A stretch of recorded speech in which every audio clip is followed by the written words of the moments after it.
Magandang araw sa ating lahat. Sa mga viewers ngayon, humihiling po ako ng suporta bilang pag-like and share ng videong ito. At panoorin na rin ang mga YouTube ads. Halina't atin nang panoorin ang pangangaral ni Brother Eli Soriano. Ang atin pong pag-aaralan ngayong hapon ay may kinalaman doon sa salitang pagpuna. Na kung tawagin po sa English criticism, to criticize, o pagsaway sa ibang paraan. Sa ibang sentido naman pagpigil sa mali. At sa tunay na kahulugan ay pagtutuwid sa isang tao na naliligaw, namamali ng landas, paniniwala, namamali ng sinasabi, o namamali ng haka-haka sa buhay. Alam po ninyo, sa ating bansa, isa po sa pinakamahalagang essence ng tinatawag na democracy or in a democratic institution ay ganito po yan. Yung ating gobyerno laging mayroon sinasabing check and balances dyan. Sa Kongreso may mga debate ang ating mga congressmen, hindi po para magtanyag ng kanilang sariling kagalingan, kundi upang bigyan ng mahalagang proteksyon ang bayan na patutuparin ang batas na kanilang ipinapanukala. At hindi pinapasa ang alinmang batas ng isang matalinong Kongreso na hindi dumaan sa mga check and balances. Pinag-aralan ang advantages and disadvantages for the benefit of the majority of our population. At ito po ang ibig kong bigyan ng pansin ngayong hapon. Bakit kailangan tayong pumuna? Hindi lang sa bahay, pinupunan ng magulang ang kanyang anak. Hindi lang sa eskwela, pinupunan ng isang guro ang kanyang estudyante. Hindi lang sa Kongreso, pinupunan ng isang congressman ang kanyang kapwa congressman o ang kanyang mga kapwa congressmen. At hindi lang sa executive branch of the government may pumupuna, kundi maging sa pananampalataya. Kailangan ba ang pagpuna sa kapwa? Is it biblical? Is it Christian? Yan po ang ating aalamin. Samantala, panoorin po ninyo ang mga bagay na ito. Sa isang bansang demokratiko tulad ng Pilipinas, isang buhay na katotohanang nasasaksihan ang malayang pagpapahayag ng pananaw at paniniwala ng sinuman ukol sa iba't ibang issue. Kamakailan lamang at hanggang sa kasalukuyan ay patuloy na pinagtatalunan ang mga maiinit na issue sa Kongreso at sa Senado. At lahat ng mga debating ito sa pagitan ng mga mambabatas ay uling ituwid ang inaakalang mga kamalian at susuga naman ang pinaniniwalaang wasto at makatwiran. Maging sa ating mga husgado ay pinahihintulutan din ang pagtatalo at pagpuna sa inaakalang mali upang lumabas ang katotohanan. At kung magkaminsan, kailangan pang makarating sa kataas-taasang hukuman ang isang usapin upang lubos na manaig ang katarungan. At higit sa lahat, sa larangan ng pamamahayag ay maliwanag na ipinakikita ang pagbatikos sa mga katiwalian, sino man ang tamaan. Sa radyo at telebisyon ay naririnig ang tinig ng mga walang takot na mamamahayag na sumisigaw upang punahin ang mga kamalian, ituwid ang hindi tama at papurihan ang karapat-dapat papurihan. Ito ay isang maliwanag na indikasyon ng demokrasya at kalayaang tinatamasa natin bilang mga mamamayan sa isang demokratikong bansa. At ang ating mga kalayaan sa pagpapahayag ng sariling paniniwala ay pinoprotektahan din ng ating saligang batas. At hindi maikakailang kakibat ng kalayaang ito ang karapatang pumuna sa anumang kamalian ayon lamang sa ipinahihintulot ng batas. Sa ating gobyerno ay maliwanag na umiiral ang transparency. And real transparency allows correction, reproof, and criticism. At maging ang Pangulo at pangalawang Pangulo ng Republika ay hindi nakakaiwas sa sari-saring pagpuna. Kung ang pagpuna at pagbatikos ay nagaganap sa gobyerno, partikular sa Kongreso at Senado, sa larangan ng media at iba't iba pang social organizations, lalong hindi katakataka na sa larangan ng relihiyon ay maganap din ang ganito. Hindi mapasusubali ang nagkakaroon din ng mga religious debates sa pagitan ng iba't ibang relihiyon sa dahilang ang bawat isa ay may sariling paniniwalang itinataguyod. At tulad ng layunin sa pagpunang ginagawa ng mga mamamahayag, iisa lamang ang nais nating maganap. Ituwid ang kamalian ayon sa ipinahihintulot ng batas at ng mga banal na kasulatan.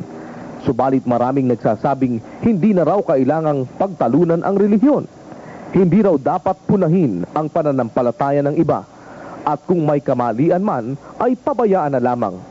Ito ba ay kasang-ayon ng kasulatan? Ano ang sinasabi ng Biblia ukol sa pagpuna sa iba? Alam po ninyo mga kababayan, sa Biblia, mayroong mga bagay na ginamitan ng pagpuna, pagtutuwid, pagsansala. Actually, the very intent of God in letting the Bible be written and be preserved to our times is spoken of by St. Paul in chapter 3, verses 16 to 17 of the book of 2 Timothy. Ganito po ang sinasabi ng talata.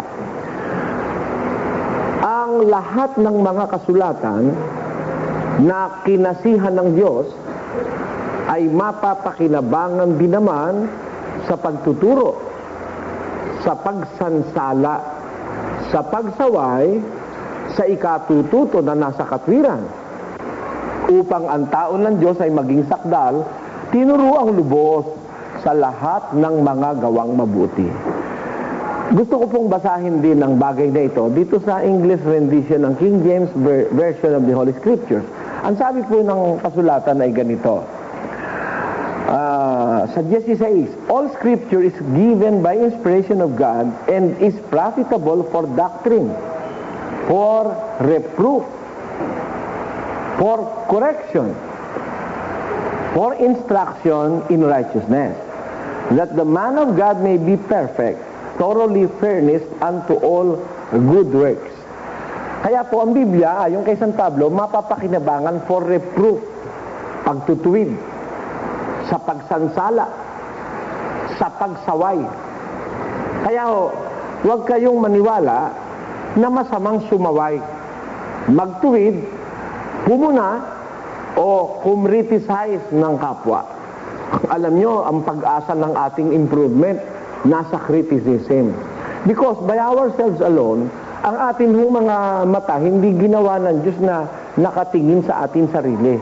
Tingnan ninyo ang pwesto ng ating mata. Nakatingin sa kapwa. Wala akong mata na ginawa ng Diyos mahabang-mahabang pa ganun, pagkatapos nakabali papunta sa'yo para makita mo yung iyong mga defekto. Kaya yung mata ng kapwa mo na siyang nakatingin sa iyo, ginagamit yun ng Diyos para makapansin ng dungis, ng kulaba, ng tahilan, ng mga maling gawa na nasa isang tao. At yung taong nakakakita ng ating pagkakamali, yun ay ginagamit na instrumento ng Diyos para sabihin sa atin yung ating pagkakamali. Sino pong tao ang pwedeng kasangkapanin ng Diyos para magtuwid sa atin ng ating pagkakamali? Yung tao na siya mismo'y nagtuwid ng kanyang pagkakamali. Yung tao na sa kanyang sarili natuto niyang maituwid yung pagkakamali niya, binibigyan siya ng Diyos ng karapatang ituwid naman yung iba. Sapagkat pagka hindi mo itutuwid muna ang iyong sarili at pagkatapos itutuwid mo yung iba, wala ka po sa lugar noon. Kaya ang sabi ni San Pablo dito sa mga taga-Roma, tagasaway sa mga di nakakaalam, guro ng mga bata, na sa kautusan na mayroon kang anyo ng pagkakilala at ng katotohanan. Ikaw nga na nagtuturo sa iba, hindi mo tinuturuan ang iyong sarili. Ikaw na nagnangaral sa tao na huwag magnanakaw, ay nagnanakaw ka. Ikaw na nagsasabing ang tao ay huwag mangalunya, ay nangangalunya ka. Ikaw na nasusuklam sa mga Diyos-Diyusan, ay nananakawan mo ang templo. Ikaw na nagmamapuri sa kautusan, sa iyong pagsuway sa kautusan, ay niwawalan mo ng puri ang Diyos. Therefore, napakalaking kasalanan pala ang nagagawa ng isang taong nagtuturo sa iba na dapat hindi tinuturuan ng kanyang sarili. Ikaw ikay nagmamapuring alam mo ang kautusan, sa pagsuway mo sa kautusan, niwawalan mo ng puri ang Diyos. Biro mo yung Diyos na nasa Kanya lahat ng kapurihay, nawala ng puri dahil sa iyo. Pretending to be a teacher of others, whereas you are not teaching yourself, ang sabi ni San Pablo. Kaya po, ang binibigyan ng karapatang magturo sa iba, pumuna, magtuwid sa pagkakamali ng iba, yun pong taong sa kanyang sarili natuto niyang yung kanyang sarili disiplinahin sa pamamagitan ng katuruan ng Diyos. Kaya po, sa Biblia, hindi po masamang pumuna, magtuwid. Hindi masama na alisin mo ang puwing na nasa mata ng iyong kapwa. Kaya lang, ang provision ni Kristo, alisin mo muna yung puwing sa iyong kapwa, sa iyong mata, at maaalis mong malinaw ang puwing sa mata ng iyong kapatid. Ganito po ang sinasabi ng Panginoong Hesus tungkol sa bagay na ito. Huwag kayong magsihatol upang huwag kayong hatulan, sapagkat sa hatol na inyong ihahatol ay hahatulang kayo, at sa panukat na inyong isusukat ay susukatin kayo. At bakit mo tinitingnan ang puwing na nasa mata ng iyong kapatid, ngunit hindi mo pinapansin ang tahilan na nasa iyong sariling mata? Papaanong sasabihin mo sa iyong kapatid, bayaan mong alisin ko ang puwing sa mata mo, at narito ang tahilan sa iyong sariling mata? Ikaw na mapagpaimbabaw, alisin mo muna ang tahilan sa iyong sariling mata. At kung magkagay makikita mong malinaw ang pag-aalis mo ng puwing sa mata ng iyong kapatid. Therefore, hindi naman bawal ng Diyos na alisan mo ng puwing yung kapwa. Kaya lang, alisan mo muna ang wika ng tahilan yung sarili mong mata. Kasi makakadisgrasya ka na. Pagka pakikialaman mo tayong mata ng may mata dahil meron siyang puwing. Yun naman palang nasa kulaba na sa lakit, ang tawag ng Biblia, tahilan na. Hindi ka makakakita ng maayos yan pag aalis mo yung puwing ng kapatid mo. Kaya alisin mo muna yung nasa iyo. Afterwards, meron kang freedom, ibinibigay ng Diyos para alisin naman yung puwing sa mata ng iyong kapwa. Kaya, pwede kang pumuna, kapatid. Ikaw mismo nakikinig sa programang ito. Pwede kang pumuna ng pagkakamali ng iba. Kung nalalaman mo yung pagkakamali niya ay talagang pagkakamali at meron kang batayan sa kasulatan para siya'y punahin. At unang-una sa lahat, naturuan mo yung iyong sarili sa kasulatan na huwag mong gawin yung ipupuna mo sa iyong kapwa. Sapagkat pag ipupuna mo sa kapwa mo yung isang bagay, ikaw man sa'yo, nasa sa'yo yon, sabi ni Jesus, sa sukat na isusukat mo, susukatin ka rin. Sa hatol na ihahatol mo, hatulang ka rin. Kasi nga, yung inihahatol mo, nasa iyo rin. Pero kung hahatol ka sa iba, at wala naman sa iyo yung ihahatol mo, na nagtagumpay ka ng alisin mo yung tahilan sa mata mo, hindi maibabalik sa iyo yung hatol na inihatol mo. Ang mangyayari, maitutuwid mo yung iyong kapwa. Kaya kami po naniniwala, mga kababayan, yung pagtutuwid, with pure intention. May maganda kang kalooban sa kapwa. Punahin mo man yung kanyang pagkakamali, wala pong masama roon. Ang magsasabing yun ay masama, hindi makadiyos at makakristo, sapagkat ang prinsipyo ng pagpunay galing kay Kristo. Si Kristo may namuna at pumuna ng mga maling gawain ng mga mangangaral sa kanyang panahon. Pakinggan nyo, yun yung sinasabi nung iba dyan na nagkukunwari na sila raw ay mga born again. Tapos sasabihin, masama naman ikang hatulan mo yung kapwa, ang punahin mo. Basta't yun sa'yo na lang ang sabihin mo, huwag mo nang sabihin yung iba, yung mali nila. Pwede ba naman yun kung sumusunod ka sa Diyos? Pakinggan nyo. Ang ating Panginoong Jesus ay pumuna ng kapanahunan niya. At ang karaniwang pinupuna niya, yung mga pagpapaimbabaw sa relihiyon. Pakinggan nyo sa 23 na aklat ni San Mateo. Ganito po ang ating mababasa. Datapot sa aba ninyo mga eskriba at mga fariseo, mga mapagpaimbabaw. Sinasarhan ninyo ang kaharian ng langit laban sa mga tao, sapagkat kayo hindi na nagsisipasok at ang nagsisipasok man ay ayaw ninyong bayaang mga kapasok. Sa aba ninyo, mga eskribas at mga pariseo, mga mapagpaimbabaw, sapagkat sinasakmal ninyo ang mga bahay ng mga babaeng bao at inyong dinadahilan ang mahahabang panalangin. Kaya't magsisitanggap kayo ng lalong mabibigat na parusa. Tingnan ninyo itong mga mananakmal na ito, na mga eskribas at pariseo, mga mapagpaimbabaw. Sinasakmal niyo ang bahay ng mga ulil at mga babaeng bao. Nananakin kayo, nananamsam kayo, Pati ulil at babaeng bao, binibiktima ninyo, tinatapatan nyo ng inyong supot ng love offering. Pinipilit nyong magbigay ng ikapo ang mga tao. Tapos, hindi na dahilan nyo lang yung mahabang panalangin. Pero kayo, mapagpaimbabaw kayo, sabi ni Kristo. Kunyari, nananalangin pa kayo, mahaba pa, prayer overnight pa. Tapos kayo pala na may mananakim at mananakmal ng pag-aari ng iba. Ano sabi ni Jesus? Sa aba ninyo, mga eskrib at mga pariseo, mga mapagpaimbabaw, sapagkat inyong nililibutan dagat at ang lupa sa paghanap ng isa ninyong makakakampi.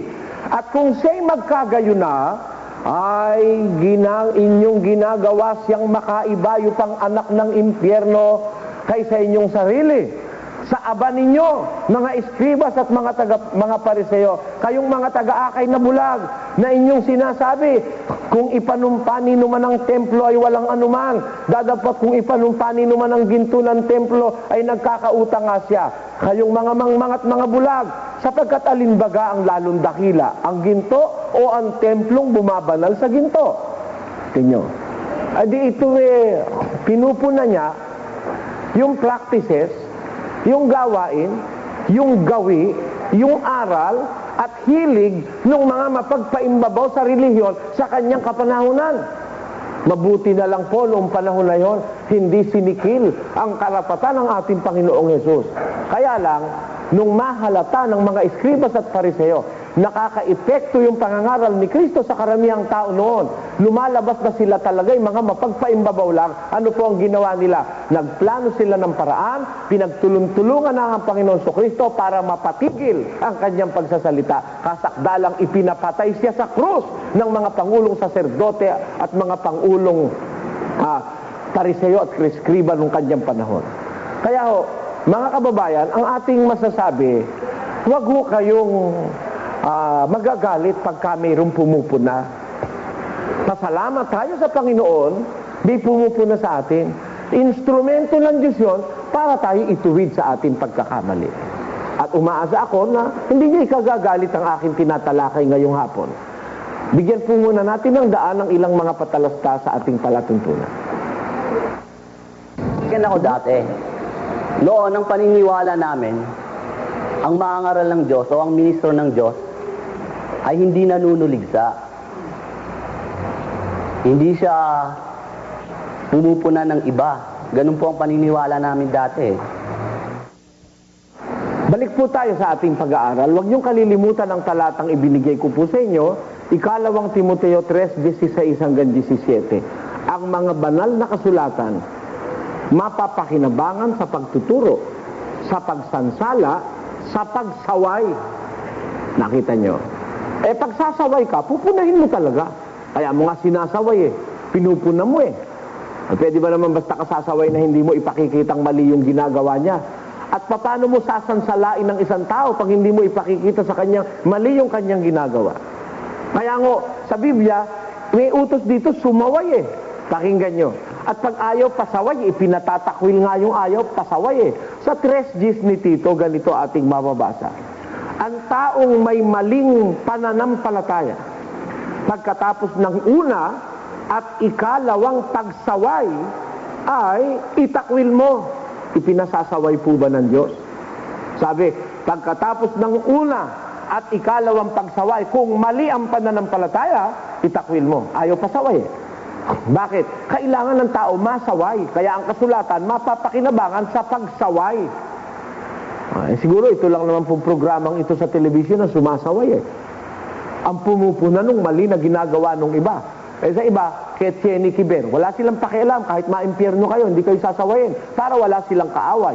Sa amin po, hindi ganun ang aming paniniwala. Kahit kagalitan nyo kami, ang aming pag-ibig na pinakamalaking maiibig sa inyo, yung nakikita naming namamali kayo, naliligaw kayo, o naloloko kayo ng inyong pastor, mapuna namin yung pastor nyo para kayo maituwid.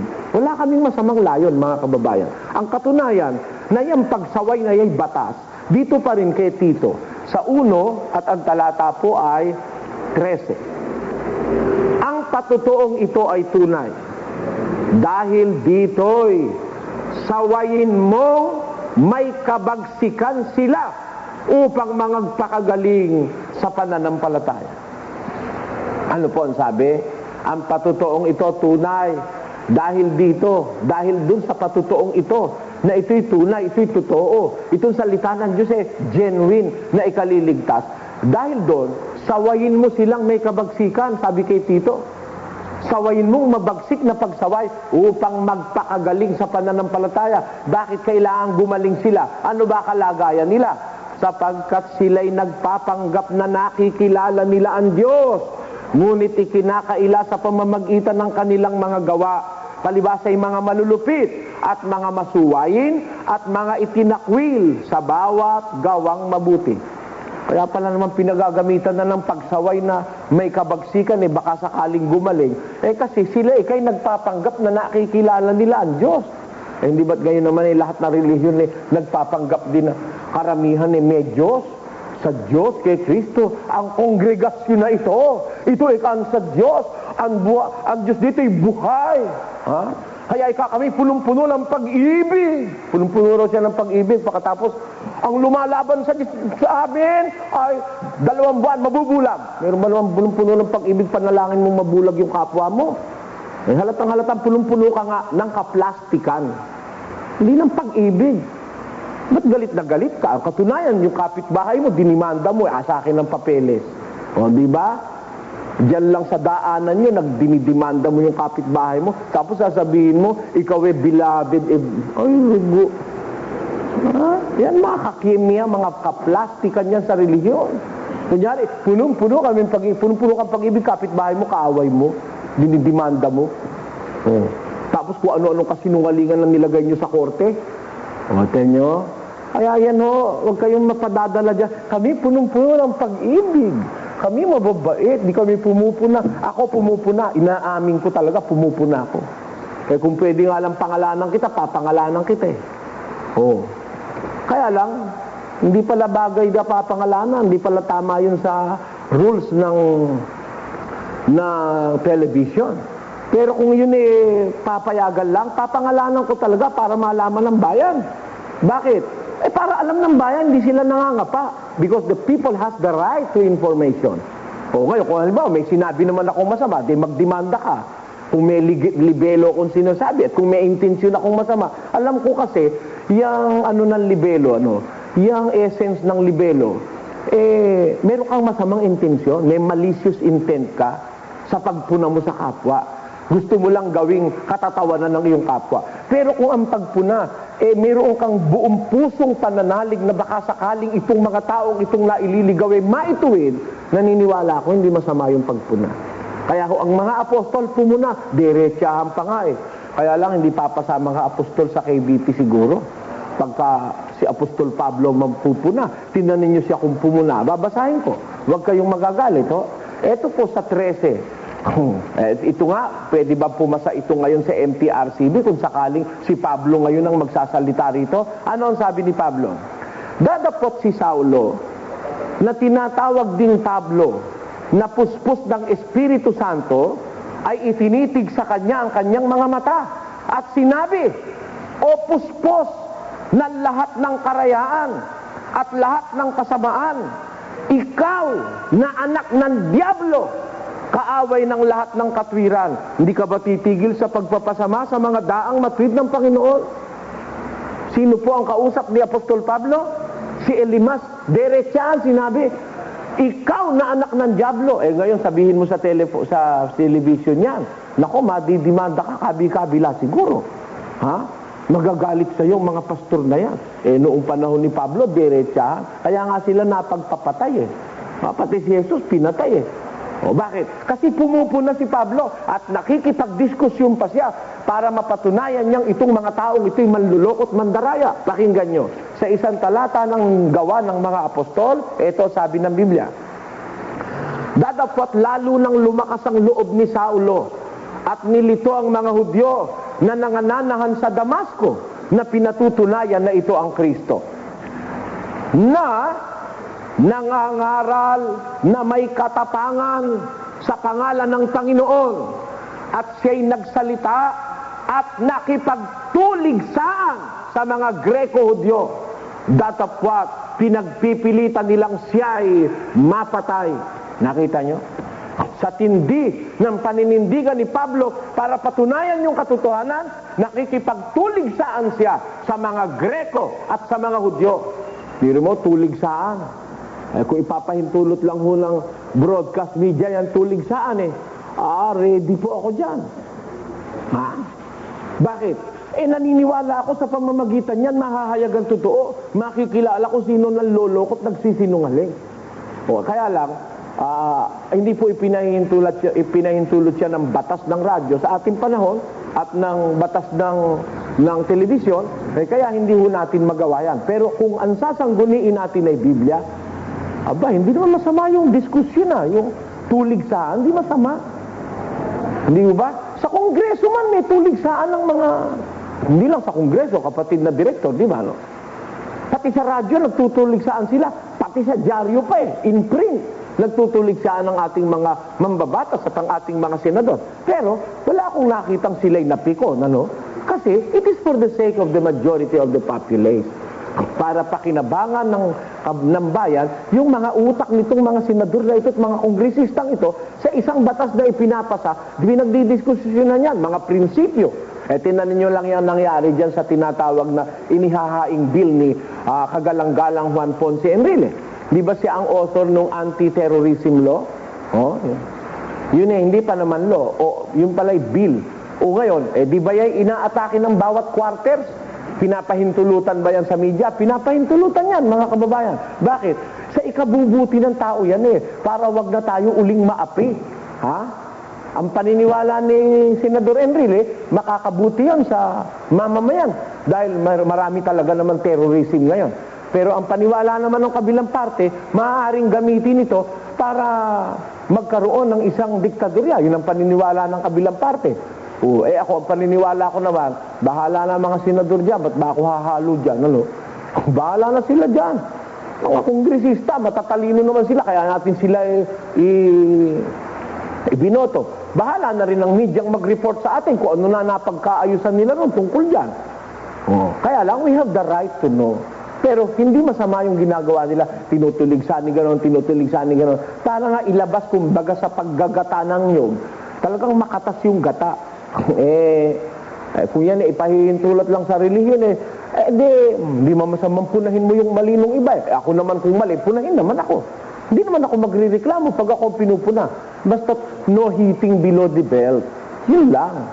Ngayon, kung hindi po pwede, hindi po pwede. Pero pinakikita ko lang sa inyo, nasa Biblia yon. Ang batayan ko, salita ng Diyos.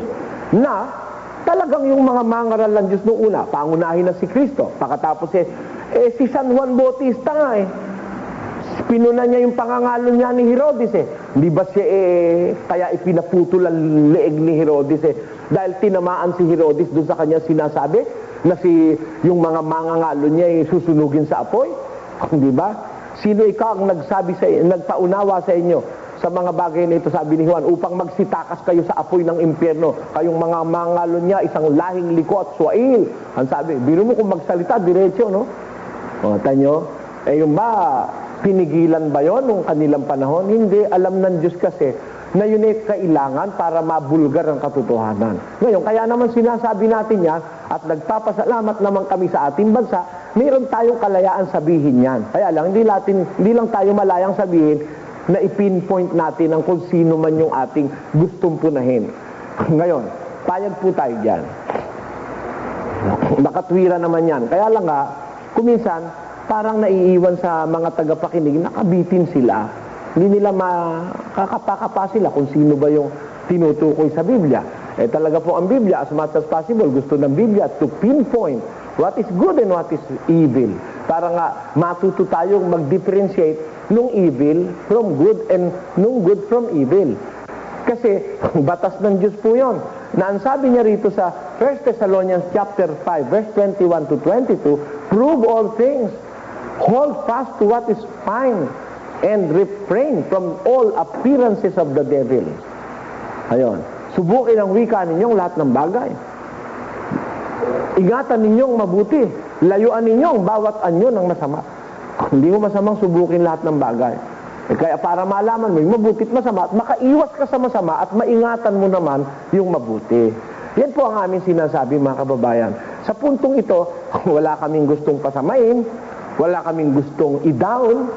Ang gusto lang namin po yung aral ng Panginoon mahayag sa inyo kasi meron tayong mga listeners, maraming mga sulat na dumadating na kung babasahin po natin, magkukulang ang ating oras para sa ating mahalagang oras sa telebisyon. At ang iba riyan ay yung bakit ka Mr. Soriano? Yung iba pinupuna mo, ba't hindi na lang iyo ang ipangaral mo? Wala naman ako ipangangaral na akin eh. Nasa Biblia yun eh. Ang ipinangangaral ko, yung Ebanghelyo ni Kristo, nasa Biblia.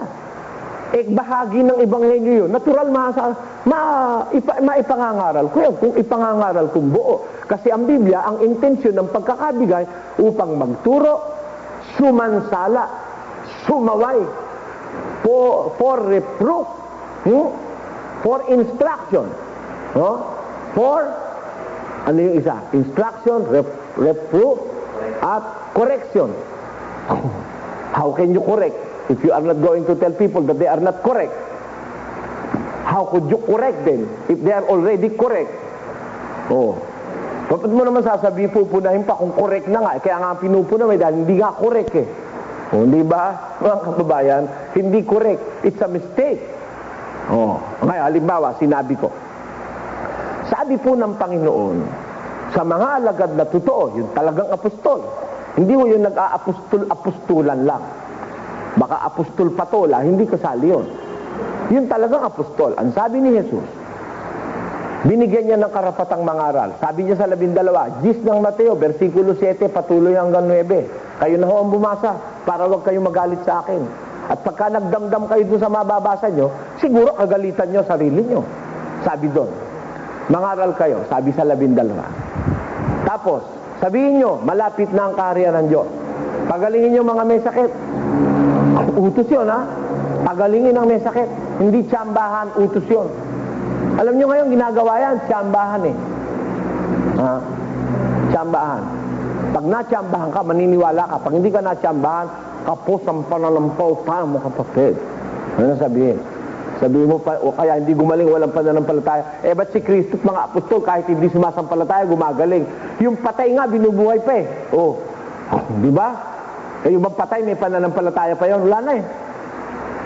Meron bang pananampalataya patay? Tapos na nga yun, patay na. Ba't binuhay? Yung mga apostol, pinasabi ni Kristo, pagalingin nyo mga may sakit, utos yun. It's a command. Tapos, palabasin nyo mga demonyo. Ang tinanggap nyo walang bayad, ipamahagi nyo, ibigay nyo, walang bayad. Ngayon, may nasa lubong ako, nagpapabayad. Pupunahin ko, dahil nasa Biblia yun eh. Sabi ni Kristo, huwag ka magpapabayad eh. Ang ibinigay mo, binigay sa'yo, walang bayad. Ipamahagi mo, walang bayad. Ibigay mo, walang bayad. Kaya nga, bigay, walang bayad eh. Ano nangyari sa mga panahon nating ito? Meron, nakabasa sa Biblia, kumopya. Pagkatapos kumopya, nilagay sa libro. Pinagbili. May bayad. Bawal nga ni Jesus yun eh, may bayad eh. Ngayon, kung punahin ko ba yun, mali ba ako noon? Nasa Biblia. Pag ako naman na nagpabayad, punahin nyo rin ako. Ganun lang. Yun ang mabuting check and balance.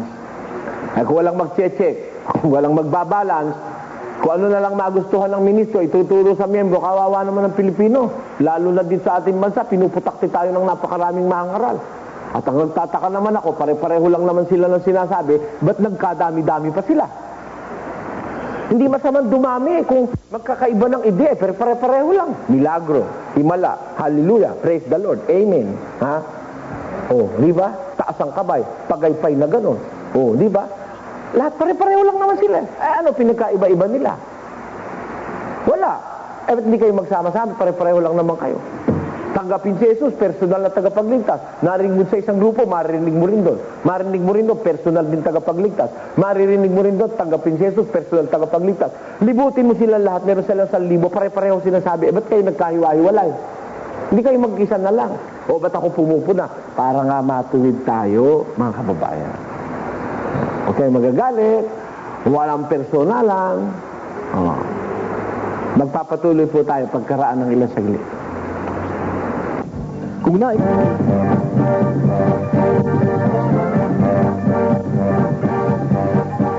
Sa Biblia ay may sinasabing ganito. Sa unang hari, 3:9 hanggang 12, inyo pong pakinggan. Bigyan mo nga ang iyong lingkod ng isang matalinong puso upang humatol sa iyong bayan, upang aking makilala ang mabuti at ang masama, sapagkat sino ang makahahatol dito sa iyong malaking bayan? At ang pangungusap ay nakalugod sa Panginoon na hiningi ni Salomon ang bagay na ito. At sinabi ng Diyos sa kanya, sapagkat iyong hiningi ang bagay na ito at hindi mo hiningi sa iyo ang mahabang buhay o hiningi mo man sa iyo ang mga kayamanan o hiningi mo man ang buhay ng iyong mga kaaway, kundi hiningi mo sa iyo'y katalinuhan upang kumilala ng kahatulan, narito, aking ginawa ayon sa iyong salita. Narito, aking binigyan ka ng isang pantas at matalinong puso, na anupat walang naging gaya mo na una sa iyo o may babangon mang sino man pagkamatay mo. Ang may takinig, nakinig sa sinasabi ng Espiritu. Maliwanag ang sabi sa Biblia na walang taong lilitaw na mas tatalino pa kay Haring Salomon. Kung si Kristo ay tao, lalabas naman na mas matalino pa itong si Haring Salomon kaysa kay Kristo, hindi ba? Kaya hindi tao si Kristo. Pahiya kayo, no? Barado kayo, no? Walang personalan, bawal ang pikon, Biblia lang.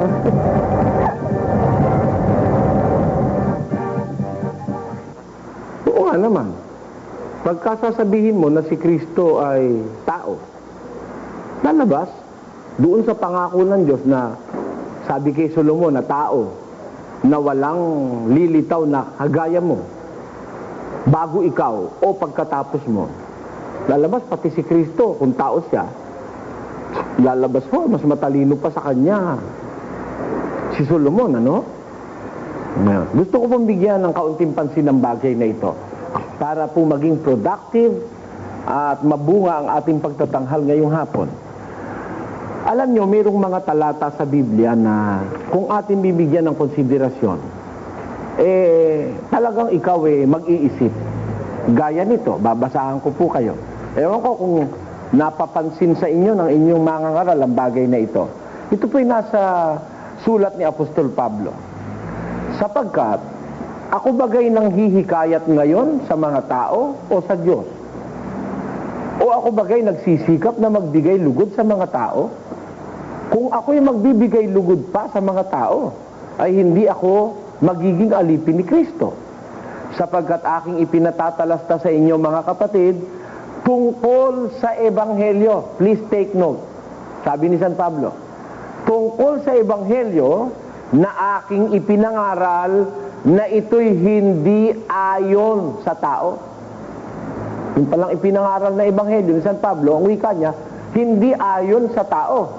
Sapagkat hindi ko tinanggap ito sa tao, ni itinuro man sa akin, yung tao, kundi aking tinanggap sa pamamagitan ng pahayag ni Hesukristo. Di rin yung liwanag nito, ano? Isipin nyo, sabi ni Pablo, ang Ebanghelyong ipinangangaral ko, hindi ko tinanggap sa tao. Hindi itinuro sa akin ng tao. Hindi ayon sa tao. Kundi tinanggap ko kay Hesukristo. Ay, ano si Kristo? Tao? Ba, hindi ata ganun ang lohika nun, mga kababayan. Sabi ni Pablo hindi itinuro sa akin. Hindi ko tinanggap sa tao. Hindi ayon sa tao. Tinanggap ko kay Hesukristo. O ano si Kristo? Tao? Sige nga, mag-isip nga kayo kung tao si Kristo. Eto pa. Dito po sa isang talata ng Mateo, sa Kapitulo 15, ganito ating mababasa sa versikulo 9. Datapot walang kabuluhan ang pagsamba nila sa akin na nagtuturo ng kanilang pinakaaral ang mga utos ng mga tao. Pagka pala nagre-relihiyon ka, at ang iyong pinakikinggat tinuturo sa utos ng mga tao, walang kabuluhan ang pagsamba nila sa akin. O alin ang dapat nating sundin kung hindi natin dapat sundin ang utos ng mga tao? Ang sabi po naman dito ng apostolo si Pablo, Mangagdalahan kayo ng mga pasanin ng isa't isa at tuparin ninyong gayon ang kautusan ni Kristo. Kanino hong kautusan ng ating susundin? Ang kautusan ni Kristo. Huwag kayo susunod sa mga utos ng mga tao. Walang kabuluhan ng pagsamba sa akin ng mga nagsisitupad ng utos ng mga tao. Alin ang dapat natin sundin? Ang utos ni Kristo. O ngayon, tao ba si Kristo? Sagutin nyo nga mga pastor. Tao ba si Kristo? O eto pa isa. Dito sa isang talata naman ng Ecclesiastes 7 at 20, ganito nakatala. Tunay na walang matwid sa lupa na gumagawa ng mabuti at hindi nagkakasala. Tanyo, dito pala sa lupa, kahit matwid na, nagkakasala. Walang matwid sa lupa na hindi nagkakasala. Bakit? Ano ba ang pagtatapat dito ng matalinong haring si Solomon? Sa 8:46 ng unang hari, kung sila'y magkasala laban sa iyo, sapagkat walang tao na di nagkakasala. Ano hong sabi ni Solomon? Nas kinasihang salita ng Diyos, walang tao na hindi nagkakasala. Si Kristo ho ba'y nagkasala? Ang sabi ho ng Biblia, sa patutuo naman ng apostol na si Pedro, ay ganito ating mababasa. Na siya'y, si Kristo o tinutukoy, na siya'y hindi nagkasala, ni kinasumpungan man ng daya ang kanyang bibig. Nagkasala ho ba ang Panginoong Hesukristo? Hindi. Sabi ni Solomon, walang tao na hindi nagkakasala. Sabi ng Panginoon sa pamagitan ni Solomon, walang matwid sa lupa na gumagawa ng mabuti at hindi nagkakasala. Si Kristo hindi nagkasala. Tao ba si Kristo? Sagutin nyo nga. Ngayon, kung ang isasagot sa atin, yung nasa 8:44 ng Juan, na ang wika di umano ni Kristo siya'y tao, meron ba sinabi ritong ganon? Ako'y tao? Wala ho Pakinggan nyo at babasahin natin. Sila kung birahan nito, sabi ni Kristo, ako'y tao. Wala hong sinasabi si Kristo, ako'y tao. Ito, babasahin ko sa inyo. Datapot ngayoy pinagsisikapan ninyo akong patayin, na taong sa inyo'y nagsasaysay ng katotohanan na aking narinig sa Diyos. Ito'y hindi ginawa ni Abraham. Kita nyo, sabi niya sa mga Hudyo, ngayoy pinagsisikapan ninyo akong patayin na taong, hindi niya sinabi na ako'y taong, hindi niya sinabi gano'n. Ang ngayoy pinagsisikapan ninyo akong patayin na taong sa inyo'y nagsasaysay ng katotohanan na aking narinig sa Diyos. Ito'y hindi ginawa ni Abraham. Tanyo, meron palang salita rito. Ito'y hindi ginawa ni Abraham. Alin po yung hindi ginawa ni Abraham? Na siya namang ginagawa nitong mga Hudyong itong kaaway ni Jesus. Ano yung hindi ginawa ni Abraham? Tuloy natin ang pagbabasa. Nakita ng inyong amang si Abraham ang aking araw. At kanyang nakita at natuwa. Ayun. Nakita ng inyong amang si Abraham ang aking araw. At nakita niya at natuwa. Sinabi nga sa kanya ng mga Hudyo, wala ka pang 50 taon, nakita mo si Abraham? Tingnan ninyo Dito makakakuha po kayo ng liwanag ng katotohanan Nung makita nung amang si Abraham, yung kaarawan ni Jesus, yung kaarawan ni Kristo, natuwa. Nung makita ng mga Hudyo si Jesus, yung kanyang kaarawan, nagalit, binabato siya para patayin. Kaya ang sabi ni Jesus, pinagsisikapan ninyo akong patayin na taong sa inyo'y nagsasaysay ng katotohanan? Ito'y hindi ginawa ni Abraham. Alin ang hindi ginawa ni Abraham? Na yung si Kristo, papatayin niya at magagalit siya. Hindi ginawa ni Abraham yun. Anong ginawa ni Abraham? Nung makita niya, ika ang aking araw, nagalak siya at natuwa. Hindi kagaya ng mga Hudyo. Nung makita yung kaarawan ni Kristo, nagagalit. Si Abraham naman, nung makita yung kaarawan ni Kristo, natutuwa. Sumagot na naman itong mga Hudyong hindi nakakaunawa. Ang sagot, wala ka pa 50 taon, nakita mo na si Abraham. Sumagot na naman si Jesus. Ang sagot niya, katotohanang sinasabi ko sa inyo, bago ipinanganak si Abraham, ay ako nga. Ibig sabihin ni Kristo, Talagang nakita niya si Abraham at nakita ni Abraham ang kanyang kaarawan sapagkat bago pa ipinanganak si Abraham, ay ako nga, doon sa sali ng Ingles, before Abraham was born, I am in existence. Kita nyo? Si Abraham pala, nung makita si Jesus, natuwa. Ito naman mga Hudyo, nung makita siya, papatayin siya. Ay ang sabi ni Kristo, hindi ginawa ni Abraham yan. O kanino yung ginagawa niyo na yan? Kayo'y sa inyong amang dyablo. Ang mga nais ng inyong ama ang ibig niyong gawin. Siya'y isang mamamatay tao. Kaya pala, ito palang mga Hudyong ito, mga anak ng demonyo. Yung nais ng tatay nilang demonyo, yun ang gusto nilang gawin kay Jesus. Mamamatay tao kasi yung demonyo, kaya gusto rin lang patayin si Jesus. Pero si Abraham, nung makita niya ang kaarawan ni Jesus, natuwa siya. Hindi siya nagalit. Kaya ang sabi ni Jesus, pinagsisikapan niyo akong patayin na taong nagsasaysay sa inyo ng katotohanan ng aking narinig sa Diyos. Ito'y hindi ginawa ni Abraham. Kayo, ano ginagawa nyo? Ginagawa nyo nais ng inyong amang dyablo, mamamatay tao siya kasi. Yan po ang ibig sabihin niyan. Ibig ba sabihin niyan, tao na nga si Kristo? Pakinggan nyo. May babasahin ako. O hindi tayo mag-iisip maliligaw po tayo mga kababayan At pakinggan nyo, sabi ni Jesus sa 22 ng awit. Sapagkat ako'y uod at hindi tao. Nakikita niyo ito? Ako'y uod at hindi tao. Ayun. Sino itong uod na ito na hindi tao?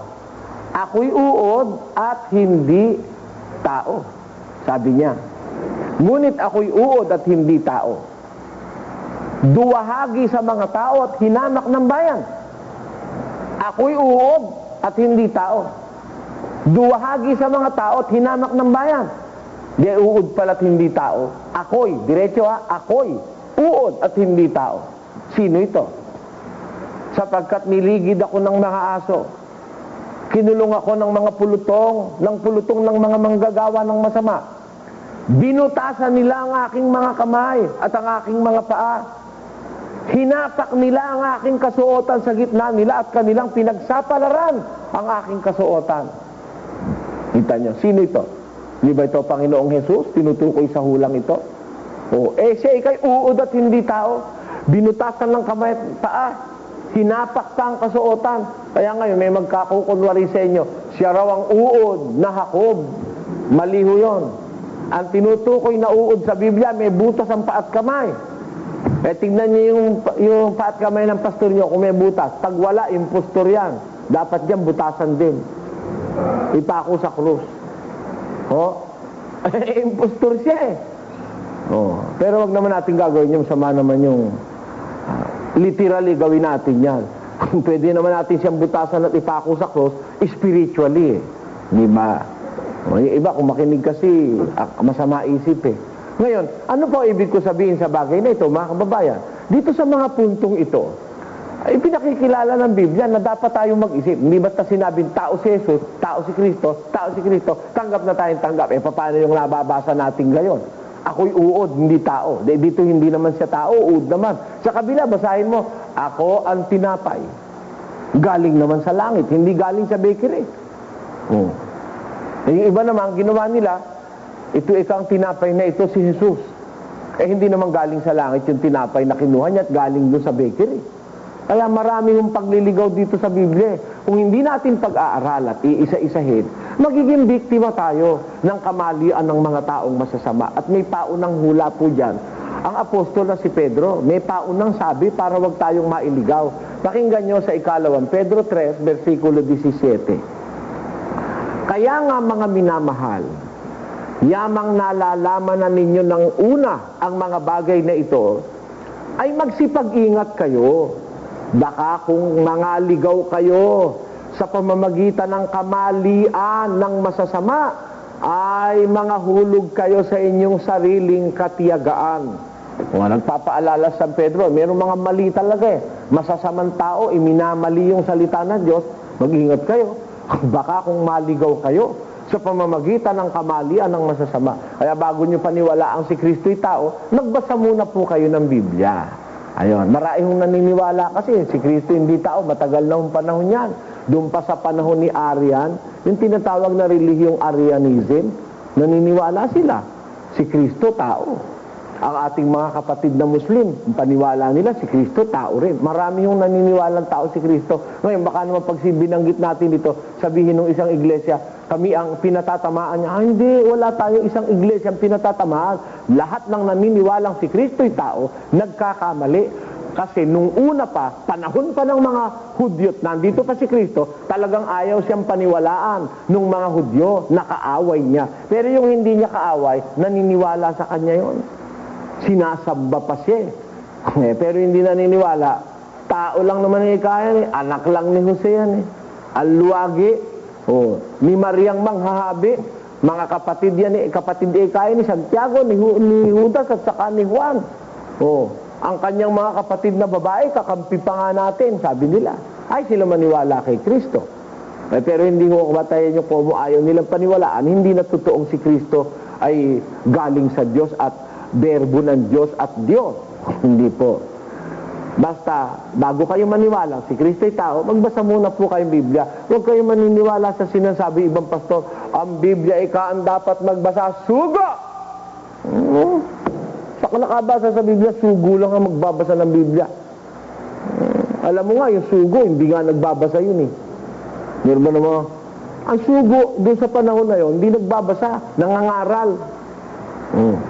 Di ba? Nagbabasa ba yung mga sugo noon? Nangangaral eh. Noong panahon na yon.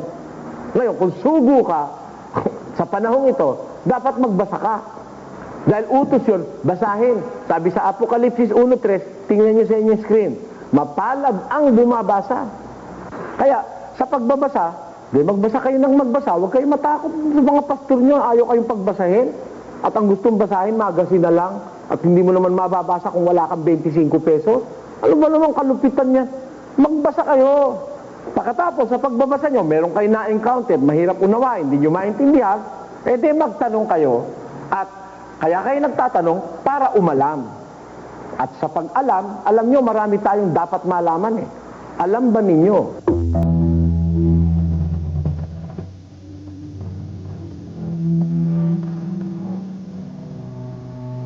Alam ba ninyo na ang ating katawan ay binubuo ng 65 bahagdan ng tubig? Opo, 65% ng ating katawan ay tubig.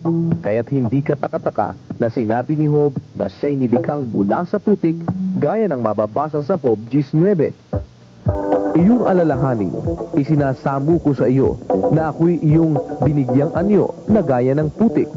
At iuuwi mo ba ako uli sa pagkaalabok? Ang putik ay pinaghalong alabok at tubig. Kung sinabi man sa Henesis 2:7 na ang tao'y nilikha mula sa alabok, ay nauunawaan na natin na halos 2/3 o 2 sa 3 bahagi ng ating pagkatao ay binubuo ng tubig. It can be easily understood that when that level of water that made up our body is endangered, our well-being will be in real danger. Alam ba ninyo na kapag nagkulang sa level ng tubig ang ating katawan, una, tayo'y mauuhaw. Pangalawa, tayo'y lalagnatin. At pangatlo, tayo'y madedehydrate at mamamatay. If the body loses more than 20% of its normal water content, a person will die painfully. Kaya't kapag nakaramdam tayo ng uhaw, ibinababala lamang sa atin ng ating mga internal organs na nangangailangan ng tubig ang ating katawan.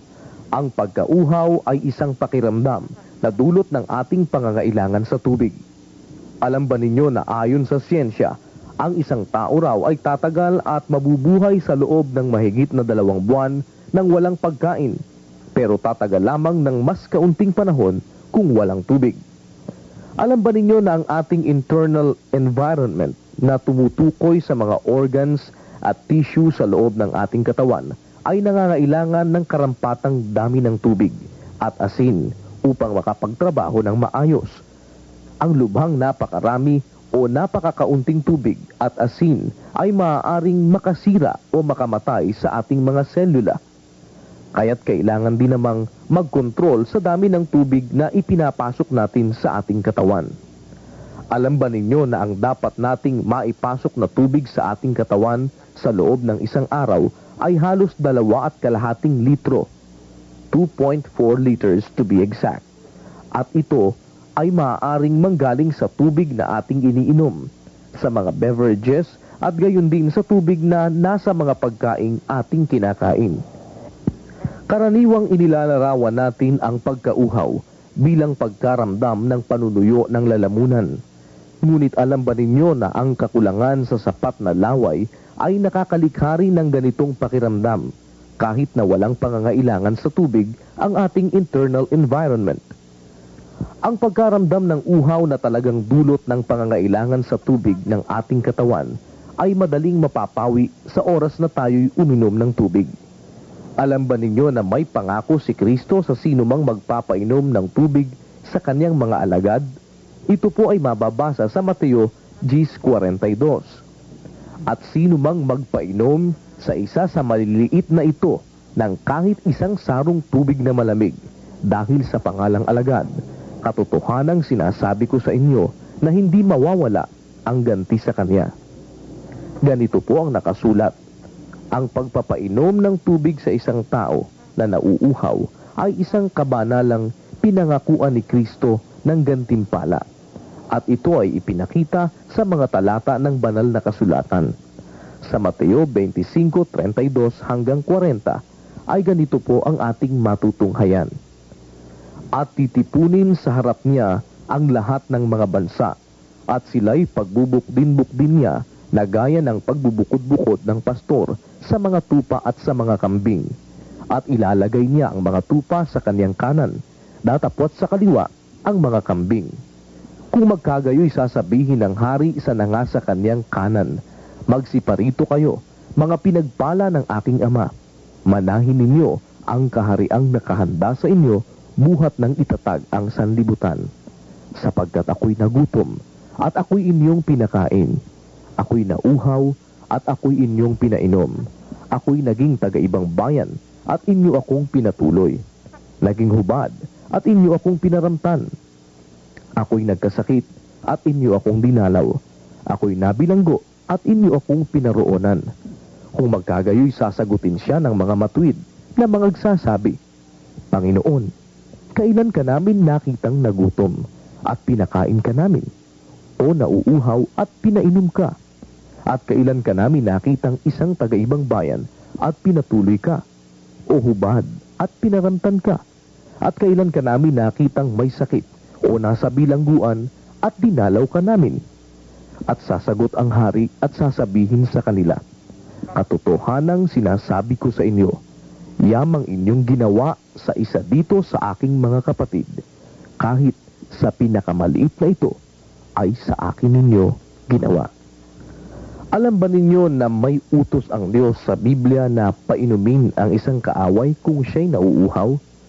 Hindi po lason, kundi tubig na maiinom ang ating ibibigay sa kanya. Ito po ay sinasabi sa Roma 12:20.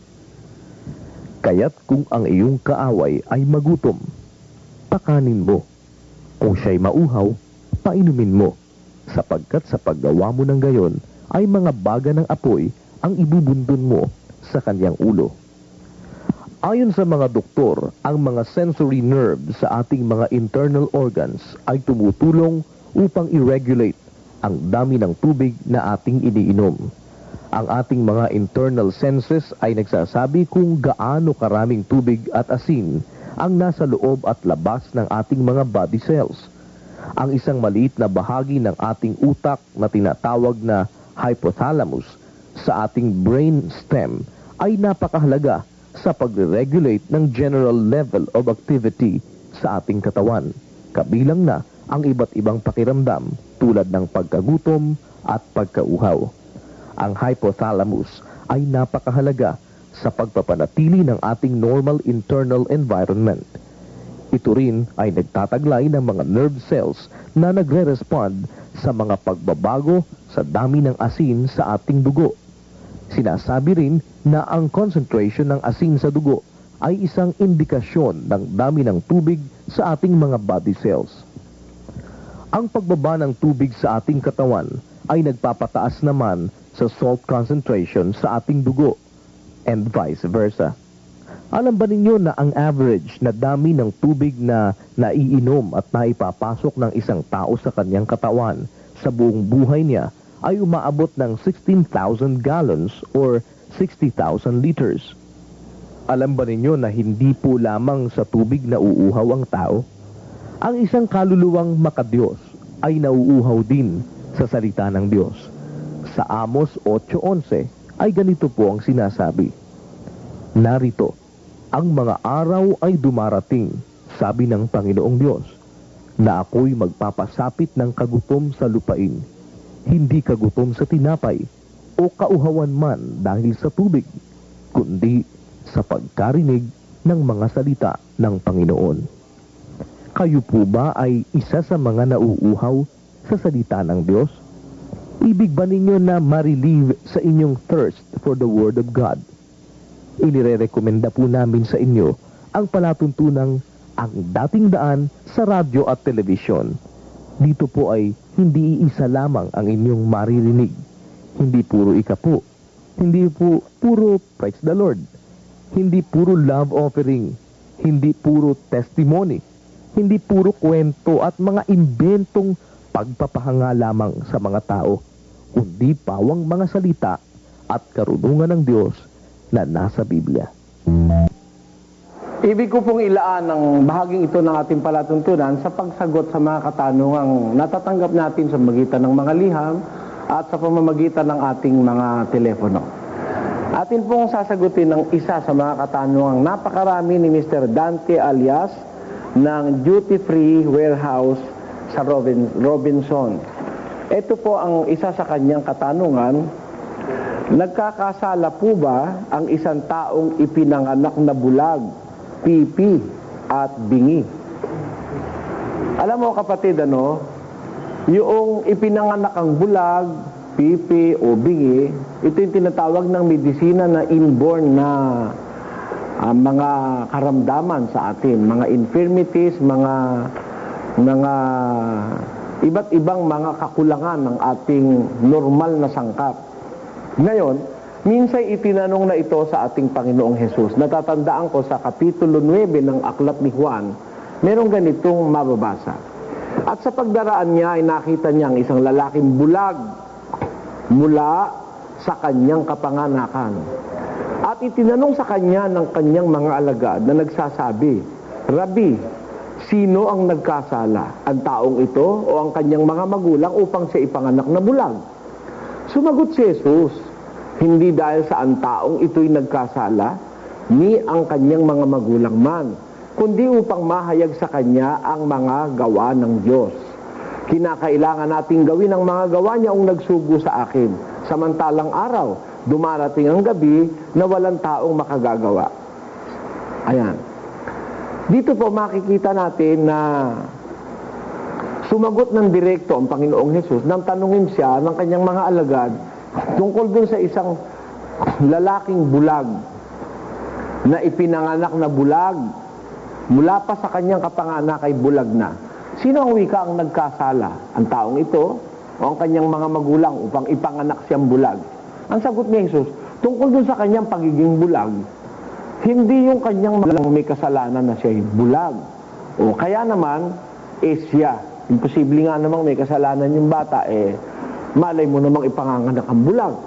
Ano ba naman ang nagawa mong kasalanan doon pa sa tiyan ng nanay mo at nabulag ka na? Hindi po ganon. Kaya lang ikayan ipinanganak na bulag upang mahayag sa kanya ang gawa ng Diyos. Ano po ang ginawa ng Diyos doon sa bulag?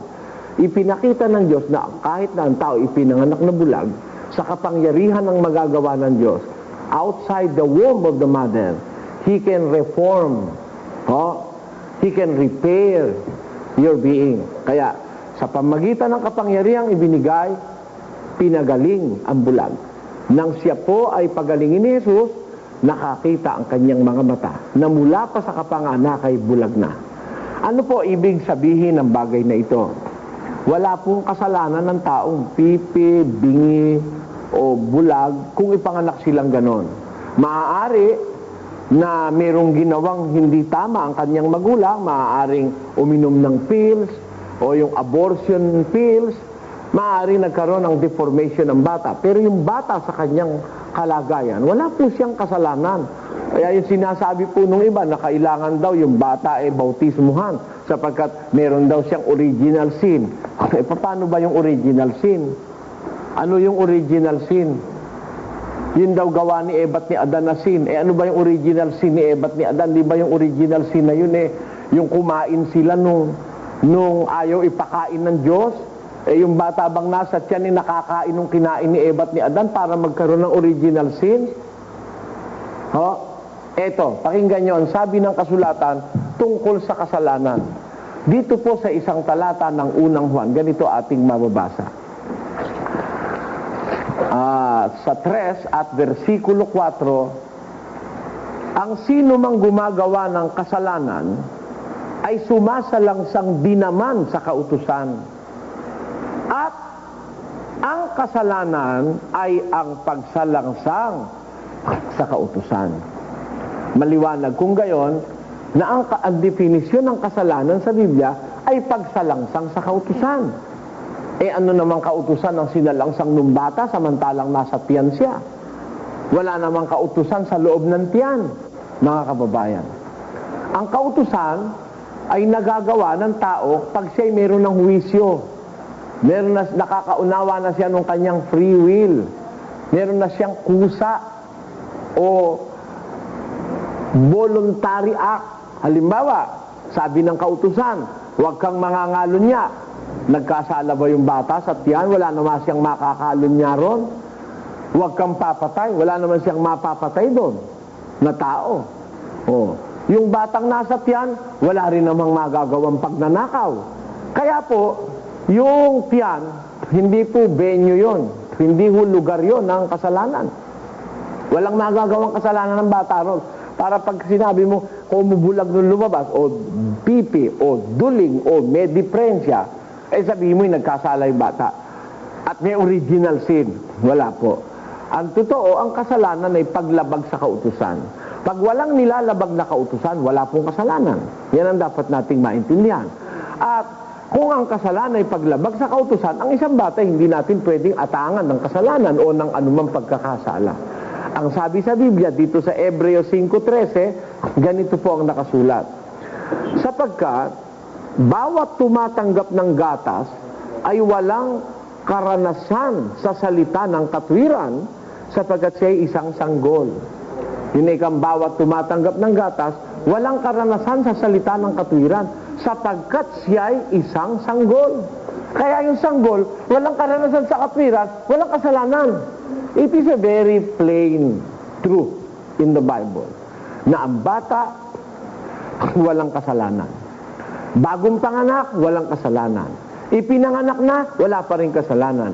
Hanggang hindi nagkakaroon ng wisyo o yung pumapasok dun sa age of puberty na tinatawag, na meron na siyang pagkakilala sa masama't mabuti, hindi po pwedeng atangan ng kasalanan ng isang bata, mga kababayan. Kaya ako lang nagtataka dun sa mga religious people kuno, na pati bata nandyang binyagan, nandyang i-offer, nandiyan, pati ba naman bata ino-offer sa ating panahon? Pagkakakwartahan na naman kasi. Pag ino-offer mo yung anak mo, may pakimkim yun.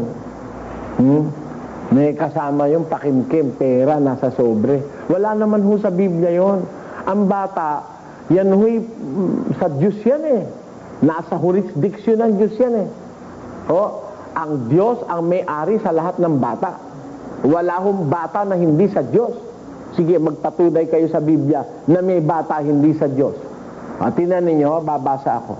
Sa isang talata ni San Mateo, ganito po ang pangungusap ng ating Panginoon at inyong pakinggan, mga kababayan. At sinabi, katotohanang sinasabi ko sa inyo, malibang kayo'y magsipanumbalik at maging tulad sa maliliit na bata, sa anumang paraan ay hindi kayo magsisipasok sa kaharian ng langit. Ayon, ang sabi ni Jesus, dun sa mga kaalagad, malibang kayo'y magsipanumbalik at maging tulad sa maliliit na bata, hindi kayo makakapasok sa langit. Bakit? Ang modelo ng pagpasok sa langit yung mga bata. Bakit po yung bata ang ginawang modelo o role model ni Jesus para sa taong gustong makapasok sa langit? Bakit? Dito po sa 19 naman, nito pa ring Mateo. Dadapot sinabi ni Jesus, pabayaan ninyo ang maliliit na bata at huwag ninyong pagbawalang silang magsilapit sa akin sapagkat sa mga ito ang kaharian ng langit. Kaya liwanag yan palang mga bata. Taga-kaharian ng langit yan. Taga-langit yang mga bata. Kaya ang dapat nating makita. Kaya sasabihin nila, yun daw mga bata sa panahon ni Noe na pahamak. No. Yun lahat ng bata na yun, taga-langit yun. Magiging dapat sa Diyos yun. Lahat ng batang pinatay ni Herodes dahil sa paghahunting niya kay Moises, lahat ng yon maliligtas yon, magiging sa Diyos yon.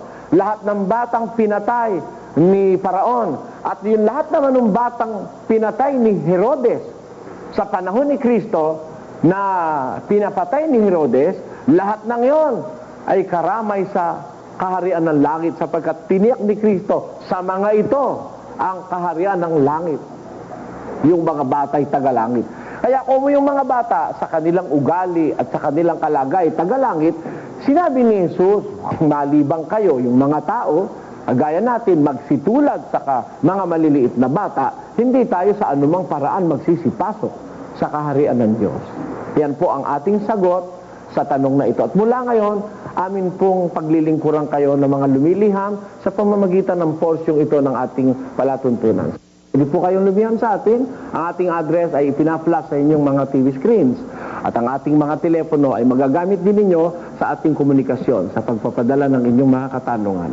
Mula po sa araw na ito, inaanyayahan namin kayo na sumulat sa amin. At anuman ang inyong problema ukol sa pananampalataya, maging ito man nauukol sa inyong mga personal na pamuhay, mga personal na problema sa pamilya, ng anak sa magulang at ng magulang sa anak, sasagutin po natin yan sa bahaging ito. Hanggang dito mga kababayan, naanyahan namin kayo sa susunod nating pagtatanghal. Pagpalain tayo ng Panginoon. Magandang araw po sa inyong lahat. Maraming salamat sa mga nanood at sa mga hindi nag-skip ng mga YouTube ads bilang suporta sa aking channel.